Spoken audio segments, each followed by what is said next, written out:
Praise the Lord. இயேசுவின் நாமத்தில் உங்களுக்கு அன்பின் வாழ்த்துக்கள். நல்லா இருக்கீங்களா? கர்த்தர் நமக்கு இந்த ஆண்டு உண்மையுள்ள மனுஷன் பரிபூர்ண ஆசீர்வாதங்களை பெறுவான். நீதிமொழிகள் 28:20 படி ஆண்டு நம்ம ஆசீர்வதிப்பேன்னு சொல்லியிருக்கிறார். தொடர்ச்சியா நம்ம பரிபூரணத்தை குறித்து வரும் நாட்கள்ல இன்னிலிருந்து நம்ம தியானிக்க போகிறோம். எந்தெந்த காரியத்துல கர்த்தர் நமக்கு பரிபூரணத்தை கொடுக்க விரும்புகிறார் அப்படின்னு சொல்லி பார்த்தா, ஜெபத்துல ஏதோ நாம் ஜெபிக்கும் போது கர்த்தர் நமக்கு பரிபூரணத்தை கொடுக்க விரும்புகிறார். பிரியமான ஜனமே, ஆனா நம்ம ஜெபிக்கணும். இங்க ஒரு சம்பவம் இருக்கிறது. அடிக்கடி இந்த சம்பவத்தை நம்ம பார்த்திருக்கிறோம். ஆனா இந்த சம்பவத்துல ஒரு மனுஷன் இயேசு கிறிஸ்துவிட்ட ஜெபம் செய்கிறார். ஜெபம் அப்படின்னா நீங்க தெரிந்து கொள்ளுங்க, இயேசு கிறிஸ்துவிட்ட பேசுகிற அனுபவம் தான் ஜெபம்.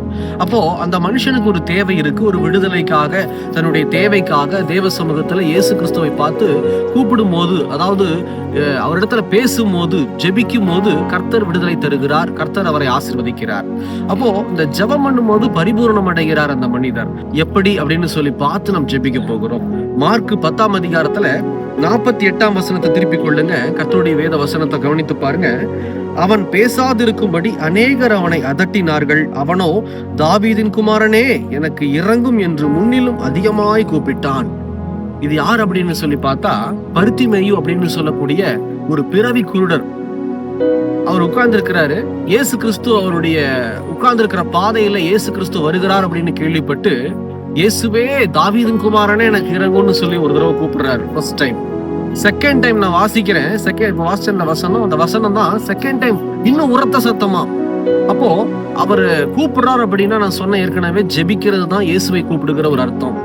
இப்ப ஜெபிக்கும் போது, அவர் கூப்பிடும் போது ஒரு ஆப்போசிட் ரியாக்ஷன் நடக்குது. பேசாம அமைதியா உட்கார் அப்படின்னு சொல்லி அந்த அதட்டலையும், அந்த அவருடைய ஆப்போசிட் ரியாக்ஷன், பர்திமேயு எதிர்பார்க்காத ஆப்போசிட் ரியாக்ஷன் நடக்கும் போதும் கூட அவர் ஜெபத்தை நிறுத்தல. இன்னும் சத்தமாய், இன்னும் வைராகியமா, இயேசுவே, தாவீதின் குமாரனே, எனக்கு இறங்கும். இயேசு கிறிஸ்துவுக்கு தெரியாதா என்ன? கண்டிப்பா அங்க ஒரு மனுஷன் எனக்காக உட்கார்ந்து இருக்கிறான். அவன் பிறவி கூடனா இருக்கிறான். அவனை நான் விடுதலை செய்யணும். இயேசு அறிந்திருக்கிறார். ஆனாலும் பர்திமேயுடைய குரலுக்கு, ஃபர்ஸ்ட் டைம் கூப்பிட்ட குரலுக்கு ஆண்டவர் நிக்கல. இன்னும் ஜெபத்தை எதிர்பார்க்கிறார். இன்னும் என்ன கூப்பிடணும்னு சொல்லி எதிர்பார்க்கிறார். இயேசுக்கு எதிர்பார்ப்பு இருக்கு. பரிபூரணம், அதாவது பரிபூரணத்தை ஆண்டவர் நமக்கு, உங்களுக்கு, எனக்கு கொடுக்க விரும்புறாரு.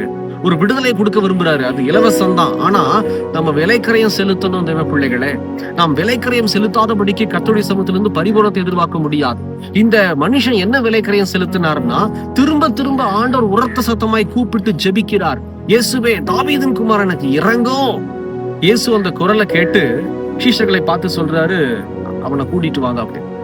அந்த பர்திமேயு வரும்போதே விசுவாச அறிக்கை ஆகிய அந்த ஷாலை கீழே போட்டுட்டு வந்து நிக்கிறாரு. அப்பவும் இயேசு கேட்கிறாரு, நான் உனக்கு என்ன செய்யணும்? அவன் பர்திமேயு சொல்றாரு, ஆண்டவரே, எனக்கு கண் பார்வை தெரியணும். நீ என்ன விசுவாசிக்கிறியா அப்படின்னு சொல்லி மறுபடியும் ஒரு கேள்வி வைக்கிறார் இயேசு. ஆமா ஆண்டவரை, நான் விசுவாசிக்கிறேன். நீ போலாம், உன் விசுவாசத்தின்படியே ஆகும்னு சொல்லி இயேசு அனுப்புறாரு. திரும்பி பர்திமேயு போக போகவே அவருடைய கண் பார்வை திறக்கப்படுகிறது. உலகத்தை பார்க்கிறார், இயேசுவை பார்க்கிறார்.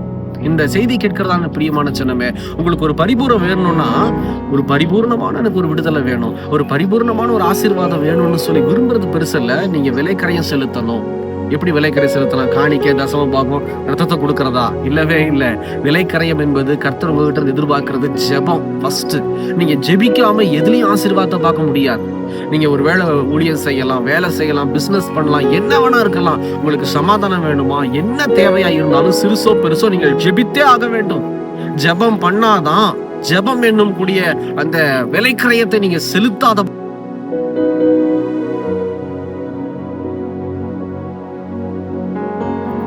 ஒப்பு கொடுக்கலாமா? கண்களை மூடி ஜெபிக்கலாமா?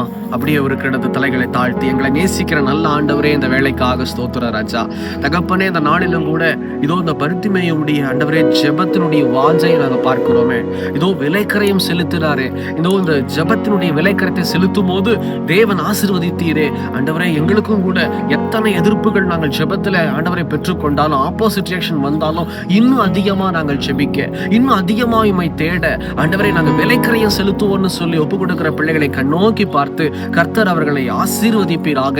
அவங்க ஜெபிக்கிற காரியத்தில் அற்புதங்கள் அதிசயங்களை தகப்பனே பரிபூரணத்தை காண கர்த்தர் கிருபை தாரும். தொடர்ந்து கிரியை செய்யும் இயேசுவின் நாமத்தில் பிதாவே, ஆமேன் ஆமேன். கர்த்தர் உங்களை ஆசீர்வதிப்பார். ஜெபம் பண்ணுங்க. ஆப்போசிட்டா நடந்தா பயப்படாதீங்க, இன்னும் ஜெபத்தை அதிகப்படுத்துங்க. இதோ இந்த விலைக்கிரயத்தை செலுத்தும் போதுதான் ஜெபம் என்னும் விலைக்கிரயம் பரிபூரணத்தை அடைய செய்யும். எங்களுக்காகவும் ஜெபித்துக் கொள்ளுங்கள். கர்த்தர் உங்களை ஆசீர்வதிப்பாராக. God bless you.